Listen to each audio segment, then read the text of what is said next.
responsibilidad. Pero sinabi ng dalaga na kung urong siya, lalo lang magiging kampante ang kalaban. Kaya, gusto niyang maging kilalang palengkera sa buong paligid.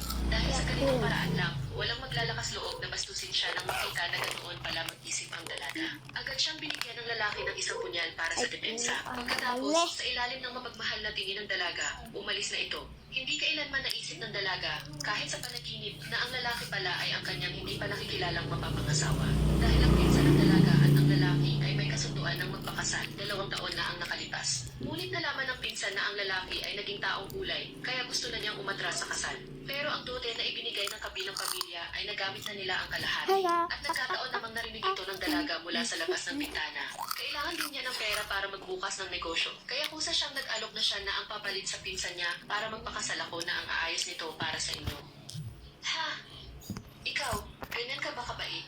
Naman basta ibigay mo lang sa akin ang natitirang 3,000. Kinabukasan, nang nagmamadaling umuwi ang dalaga, saktong nakasalubong niya ang kanyang magiging biyenan. Ngunit inakala ng biyenan na gusto ng dalaga na kanselahin ang kasal. Nandito ka para kanselahin ang kasal, di ba? Nandito po ako para magpakasal. Pagkatapos, bitbit ang mga maleta, umalis silang dalawa sa bahay ng pinsan. Ngunit nang nasa kalagitnaan na ng daan, nagsimulang maghinala ang magiging biyenan sa dalaga. Dahil ang itsura ng dalaga ay ibang-iba sa nakita niya 2 taon na ang nakalipas. Pero kahit anong tanong ng biyenan sa dalaga, nasasagot niya ito ng walang palya. Kaya nawala na rin ang paghihinala ng biyenan. Kasunod nito, sabay silang umuwi sa bahay, ngunit hindi sinasadyang matuklasan ng dalaga na ang mapapangasawa niya pala ay ang lalaking nagligtas sa kanya noong gabing iyon. At naging isa pa siyang paralisadong taong gulay noon, iniligtas mo ako. Ngayon, mapapangasawa kita, tadhana rin siguro ito. Sa hinaharap, siguradong hindi kita abusuhin.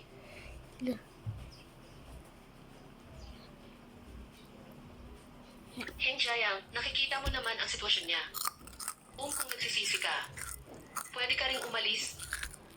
Hindi po ako aalis. Gusto kong mamuhay ng maayos kasama si Kuya Heng Jiayang. Ikaw talagang bata ka. Hindi pa nga kayo kasal, tumatawag ka na ng nay. Kailangan kitang bigyan ng pulang sobre. Heto, tanggapin mo. Hindi na po kailangan, nay. Ang mapangasawa si Kuya Heng Jiayang ay swerte ko na po. Ang makakuha ng mabuting manugang na tulad mo ay swerte ng Heng Jiayang namin, swerte ng buong pamilya namin. Itong 3,000, kailangan mong tanggapin. Heto, tanggapin mo. Hindi na po, hindi na tanggapin mo. Salamat po. Nay, sa tingin ninyo, Nay, kapag nagising si Kuya Heng Jiayang, pandidirian niya kaya ako dahil umitim ako. At tumangkad. Hindi mo siya pinandirian noong nasa pinakamahirap siyang kalagayan. Kapag nagising siya at pandidirian ka, babaliin ko ang mga binti niya. Haha, napakabuti niyo po sa akin. Nay, para ko na po kayong tunay na ina. Ha ha ha.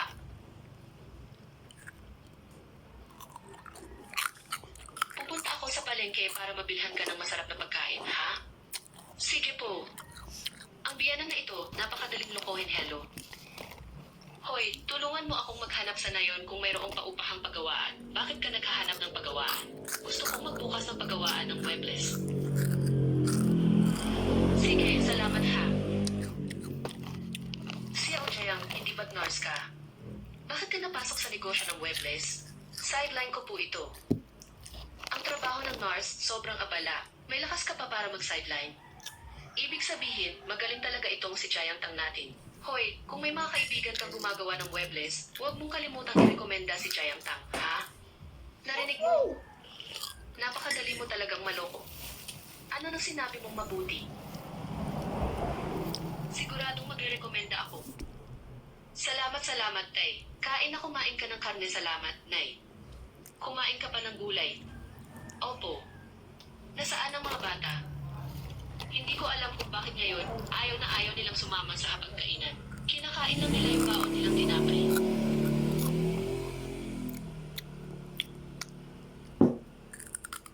Tingnan mo nga sila sandali.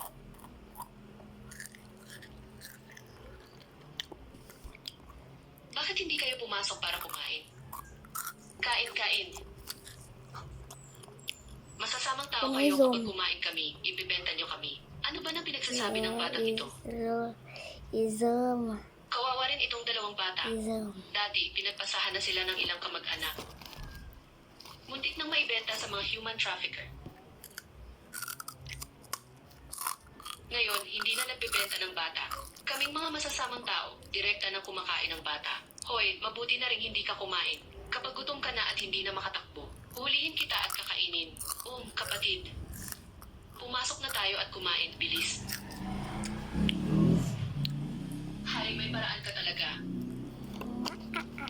Ay, tapos ka nang kumain. Tapos na po ako, sige.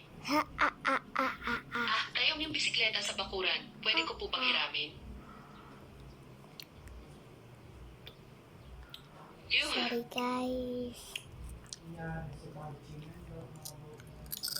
Itong biyanan na lalaki, hindi madaling pakisamahan.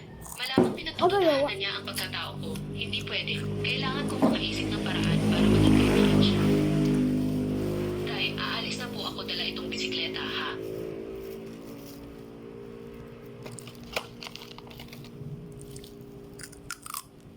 Mama, ay bakit sila itong bisikleta? Hay nako, matandang to. Sira pala ang bisikleta. Bakit hindi mo sinabi kay Jenta? Pupunta siya para tingnan ang pagawaan na yun. Buong araw, alam mo lang ay asikasuhin yung mga sirang gamit mo sirang gamit. Lahat ng ito ay mga kayamanan ko. Hoy, ikaw. Makakain ba yung mga yan? Hay naku, hoy, ikaw. Mama, hay siya ay. Si tatay, hindi naninigarilyo, hindi umiinom, hindi nagsusugal. Ang tanging hilig niya ay ang mami whip. Sabihin niyo nga po, kung hindi pa natin susuportahan, hindi ba